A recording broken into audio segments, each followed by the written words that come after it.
بنابراین و مثلا این رو هم در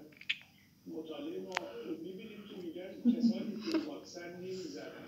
بیشتر در معرض هستن که کسانی که واکسن میزنن این حتی اگر اطلاع جدی داشته باشن باز اینها میتونن بخشی از این عوارضش رو نهار بکنن ولی بدون واکسن این حلقه پیو بدو انجام دادن نمونه‌گیری بسیار بزرگی هم انجام شده در بریتانیا و این نشون میده که اون عوارض روانتنی در مورد کسانی که واکسن میزنن قطعی‌تره بروزش. امروز یک کلیشه 1400 اتفاق کارخانه شما 25 روز اتصال هست که جوابو نیست تو این هوای